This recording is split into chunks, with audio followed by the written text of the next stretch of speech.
Cumprimento o presidente da Matra, Dr. Ulisses, e, invocando a proteção de Deus, eu declaro aberta a 5ª sessão ordinária do Egrégio Tribunal Pleno do Tribunal Regional do Trabalho da 23ª Região. E, iniciando a nossa sessão, eu indago aos meus pares se há algum assunto de interesse geral a ser comunicado.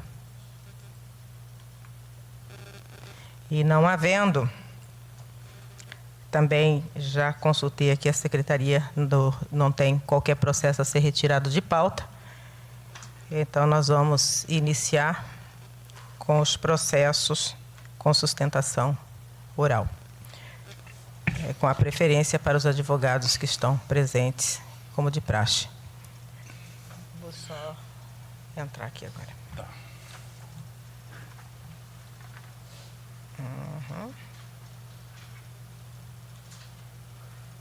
Pode ser Tribunal Pleno, Gabinete de Defesa. Debaixo.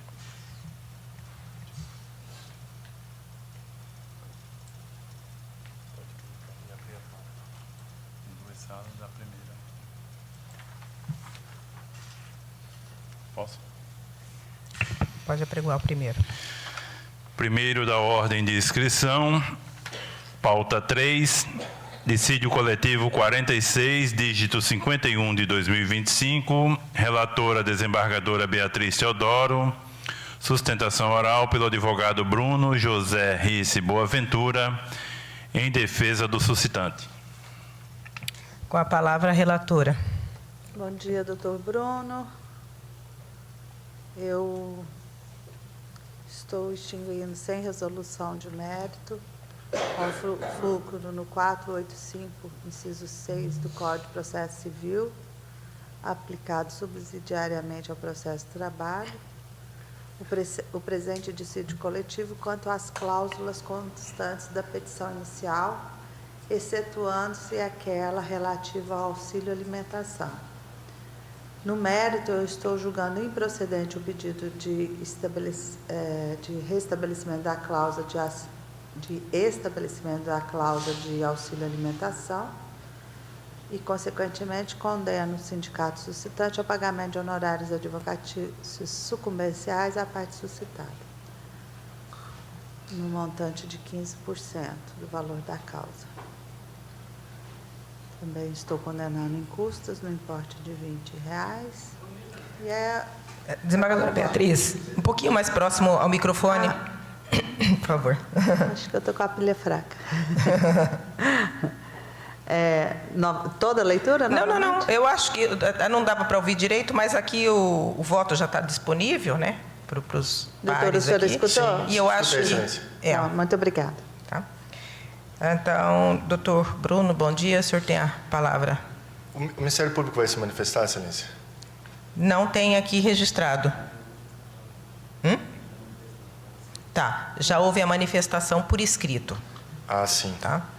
Então, primeiramente, um bom dia a todos e a todas, aqueles aqui presentes, os que nos acompanham pela internet. Faço esses cumprimentos na pessoa da hora presidente desse egrégio tribunal da 23ª Região, desembargador Adenir Carranoesco, e os demais membros dessa corte. Trata-se de dissídio coletivo dos empregados da Empire. Nós estamos aqui a tratar, tal como a relatora bem disse, a respeito tão somente da cláusula do auxílio alimentação. Até porque todas as outras cláusulas, os interesses se convergiram e isso tem registro em ata de negociação. Né? Então, muito mais atende à demanda do sindicato, à exclusão da discussão das outras cláusulas, do que propriamente a empresa. Porque era a empresa em si que queria incluir 2 outras discussões nesse dissídio coletivo, que, evidentemente, a esse processo não haveria a devida pertinência. Em relação à cláusula do auxílio alimentação, temos, assim, que dizer aos senhores e às senhoras que embasamos o pedido tal como é a jurisprudência desse egrégio tribunal. Nós analisamos e rumamos o processo para efeito de segurança jurídica e confiabilidade das decisões desse egrégio tribunal. E esse egrégio tribunal, em outros dissídios coletivos, impôs às partes, tanto suscitantes quanto suscitadas, de que haveria a possibilidade de uma cláusula econômica ser atendida quando os requisitos para tanto fossem cumpridos. Quais são esses requisitos? E aí, palavras da própria desembargadora Maria Teodoro. Pujança econômica, né? Há que se comprovar que há realmente a possibilidade da empresa em pagar, e aí estamos tratando de empresa pública. Então, a pujança econômica se relaciona ao Estado de Mato Grosso, e, evidentemente, quando há a alegação de fato impeditivo pela suscitada de que não há como o impacto orçamentário financeiro ser atendido por tal demanda de cláusula econômica, esse fato impeditivo deve ser necessariamente comprovado por aquele que o suscita, no caso, a empresa. Então, nós fizemos a análise da jurisprudência do egrégio Tribunal Regional e fizemos, então, a demanda do dissídio tal como essa jurisprudência nos apontou o caminho. E aí, evidentemente, estamos a tratar na petição de que o Estado de Mato Grosso, como Vossas Excelências bem sabem, é o Estado da nação em que há a pujança econômica de maneira mais cabal. Na sessão do Pleno passada, a sessão passada do Pleno, o desembargador João Carlos disse a respeito de fato público notório. Né? Nós estávamos tratando lá do congestionamento dos caminhoneiros rumo a Rondonópolis. Então, acredito eu que esse fato de que o Estado de Mato Grosso tem uma pujança econômica é público notório. Mas, na petição inicial, foi devidamente comprovado, através dos relatórios de execuções bimestrais, obtidos no site da Secretaria de Fazenda, aqui na frente, de que não há frustração de receitas, pelo menos nos últimos 20 anos no Estado de Mato Grosso. E a linha, tal como se encontra no gráfico da petição inicial, ela demonstra a ascensão da arrecadação. Ela é uma linha que verte-se para cima e tão somente para cima. Evidentemente, com a sazonalidade em relação à arrecadação em decorrência da própria soja, do ICMS em relação à arrecadação em cima da soja. Mas há de se dizer de que, além de ser um fato público e notório, essa receita corrente líquida, que está comprovada no dissídio coletivo, ora aqui em julgamento, é fato esse que possibilita, sim, o Estado de Mato Grosso arcar com auxílio alimentação dos empregados da Empaer. E, ademais, a suscitada alegou esse fato impeditivo. Qual o fato impeditivo? De que não haveria como a Empaer em si arcar com os valores tais como aqui requeridos da cláusula do auxílio alimentação. Porém, quando a própria empresa fez essa alegação, junta-se o processo administrativo interno para que fosse demonstrada essa alegação. E nesse processo administrativo, pasmem Vossas Excelências, a conclusão dos técnicos é exatamente o contrário da alegação, porque a Empaer passou por um processo de demissão voluntária. Então, os técnicos chegaram à conclusão, e isso está comprovado, de que aqueles que saíram da empresa, e com esses que saíram, houve uma economia, e essa economia é proporcional ao pagamento do auxílio alimentação para aqueles que ficaram na empresa. Então, nós temos a pujança econômica, nós temos um fato impeditivo não comprovado e, pelo contrário, comprovado de que ele não existe.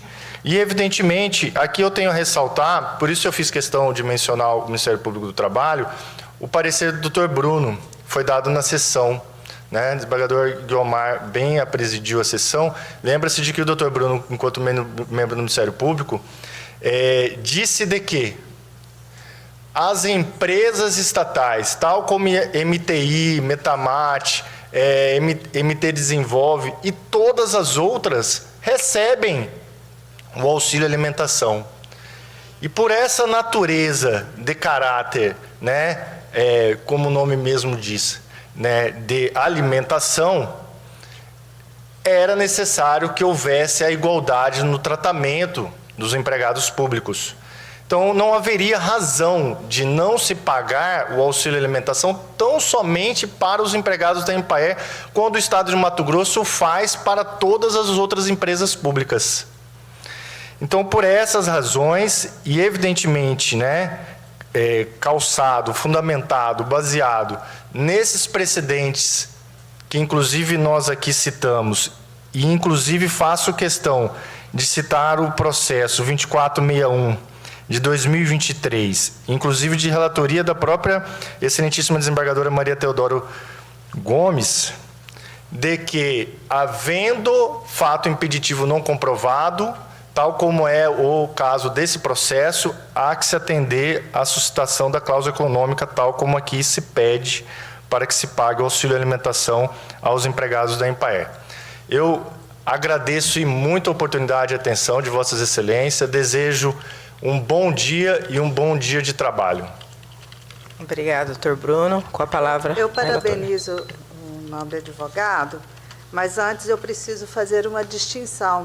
A sustentação foi perfeita, porém não se aplicando ao caso que está mais próximo um pouquinho. Está em julgamento. Por quê? Neste caso específico não há norma anterior, não há norma coletiva. Então, a citação de casos que a gente já julgou aqui, casos pretéritos, eles estão calcados em acordos ou convenções coletivas anteriores em que havia previsão para a instituição, instituindo esta cláusula, que é uma cláusula que não tem obrigatoriedade legal esculpida em lei, em norma. Então, nesse caso específico, onde não existe uma previsão anterior em norma coletiva, não há como nós, então, estendermos esse benefício, concedermos esse benefício em sede de dissídio coletivo. Então, eu trago as razões minhas, os fundamentos, decisões do TST, de relatoria de alguns ministros da Suprema Corte Trabalhista, e a minha proposição é no sentido já da minha decisão proferida aqui no início, na leitura do meu voto. Senhor presidente. Pois não? Eu vou pedir vista, e já adianto que eu, como conciliador desse dissídio, com todo respeito ao voto da doutora Maria Beatriz, mas o Ministério Público realmente trouxe, na época lá da conciliação, trouxe, até o Procurador-Geral do Estado eu tinha convidado, né, para representar o Estado, porque o Estado, afinal, era o pagador, né, e teve presente o Procurador-Geral e mais outro procurador, e o diálogo se estabeleceu e todos falaram, como consta, inclusive, a manifestação do Ministério Público, citada pelo doutor Bruno, representante do Ministério Público naquela ocasião, e ele diz que, e essa informação do advogado é verídica, as empresas públicas, outras empresas públicas, têm convenção coletiva ou acordo coletivo em que eles aceitam pagar o auxílio alimentação. E por que não paga para a Empaer? Porque a Empaer é uma empresa de pesquisa e que não gera, segundo o Estado, lucro, né? Ela é apenas de pesquisa. Então, como ela não produz, assim, entre aspas, eles resistem em fazer esse acordo coletivo com a empresa. Mas até peço licença para ler a manifestação do Dr. Bruno, representante do Ministério Público, que diz assim: o Estado de Mato Grosso, ao decidir operar mediante empresas estatais, como empresas públicas, que têm uma maior liberdade na gestão da mão de obra, sujeita-se às regras aplicáveis às relações tipicamente trabalhistas. Tem-se assim como válida a criação de direitos por meio de dissídio coletivo, desde que observar os critérios de limite do exercício do poder normativo. No caso, o auxílio alimentação é direito já garantido a várias categorias públicas e privadas, sendo comumente estabelecido em sede de negociação coletiva. Ademais, pela jurisprudência do STF, não se veda o exercício do poder normativo para assegurar direito dos trabalhadores previstos apenas programaticamente na Constituição, como no caso.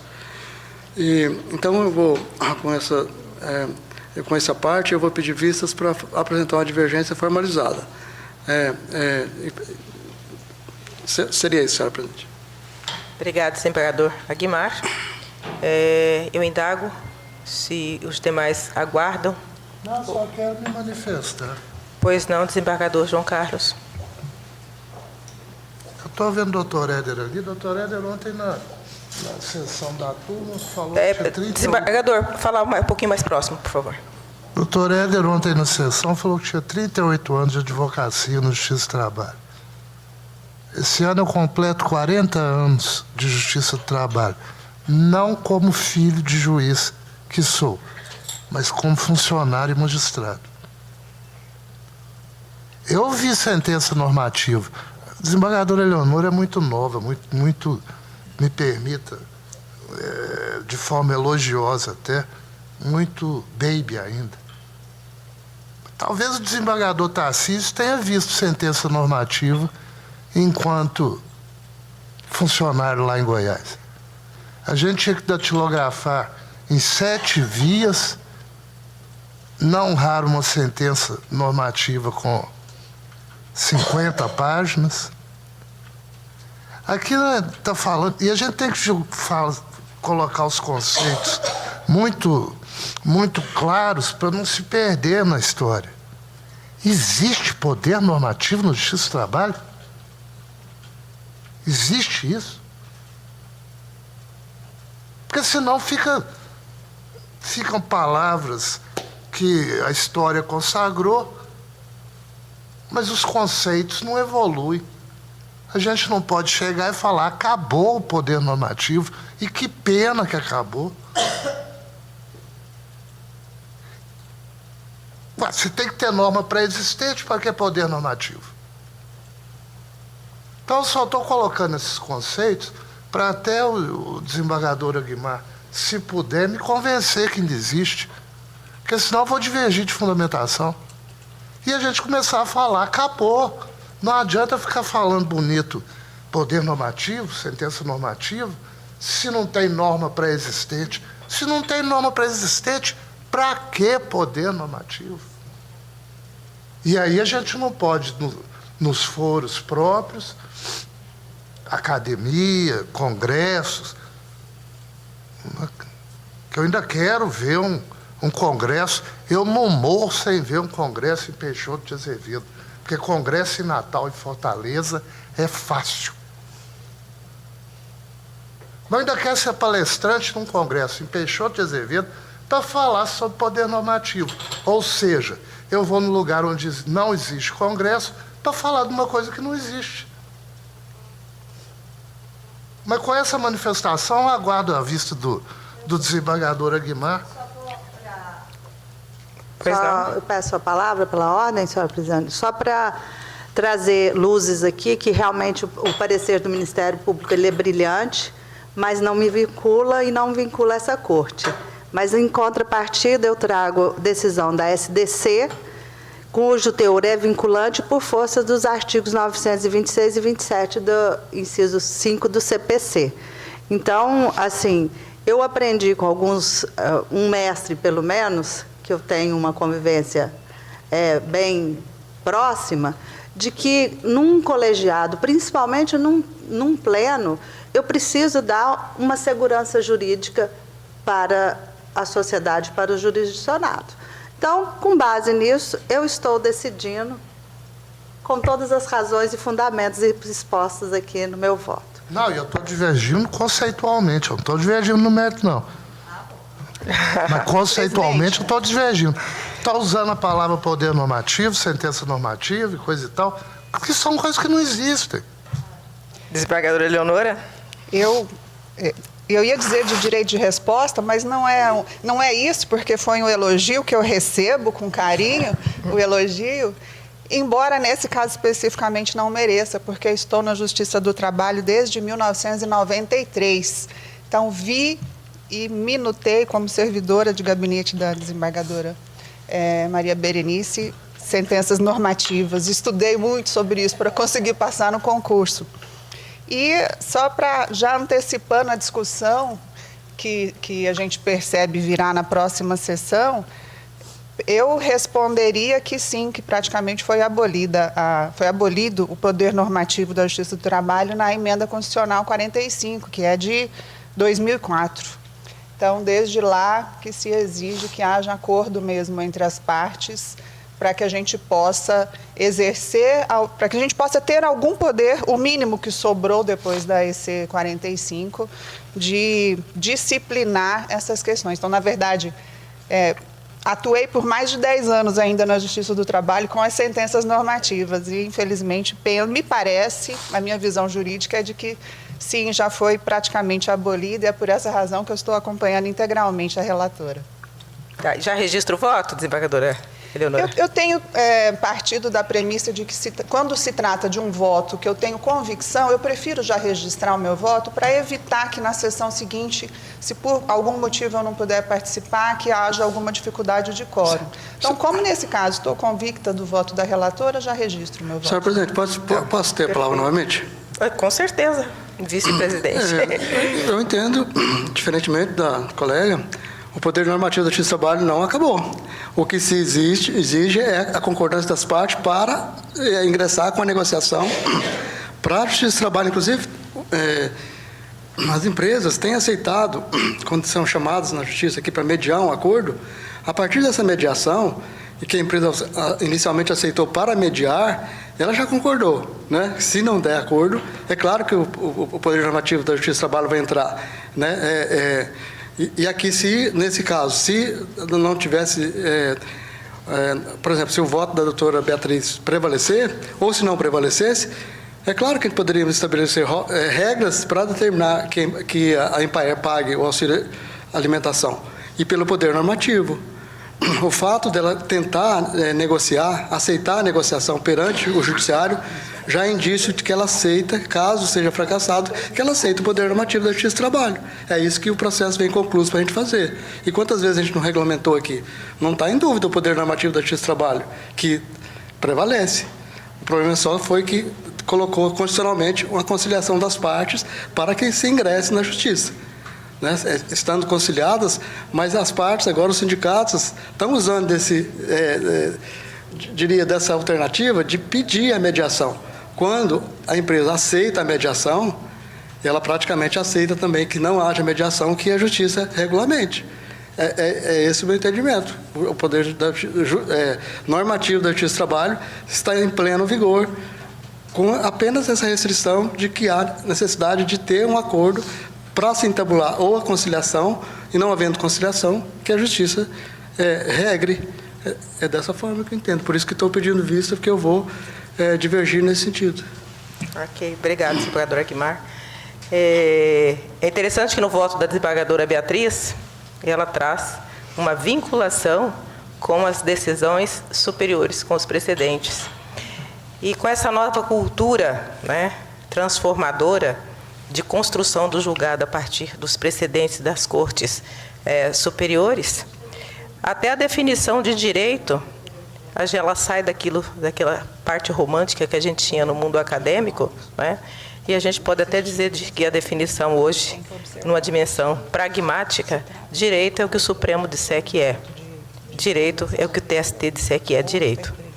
E se a gente não obedece os precedentes vinculantes, o TST não obedece os precedentes vinculantes do Supremo, os tribunais não obedecem os precedentes vinculantes do TST, juízes de primeiro grau também não vão observar as decisões do nosso tribunal e, pior, a sociedade não tem por que respeitar as decisões dos juízes de primeiro grau.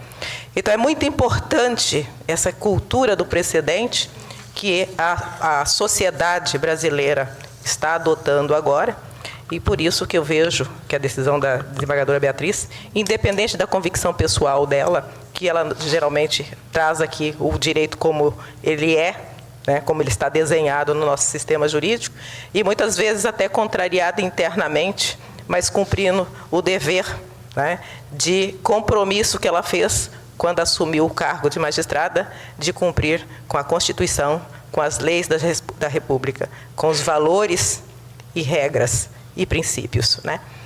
Então, eu acho que é muito bonito o debate, e eu acho que na próxima sessão nós vamos ter mais debate ainda sobre o tema. Muito interessante o que traz o desembargador, né, Aguimar, que enriquece a visão do Ministério Público. E o direito é isso mesmo, né? Essa discussão toda, a brilhante sustentação que trouxe aqui o advogado. Né? Mas aí eu indago aos meus pares se mais alguém quer deixar registrado ou aguarda a vista do desembargador. Aguarda? Então, tá. Então, só registra. Desembargador João Carlos já vai deixar registrado o voto? Não, aguarda. Aguarda também, tá? Desembargadora Eleonora já deixou registrado. Você pregou o próximo? Pode apregoar.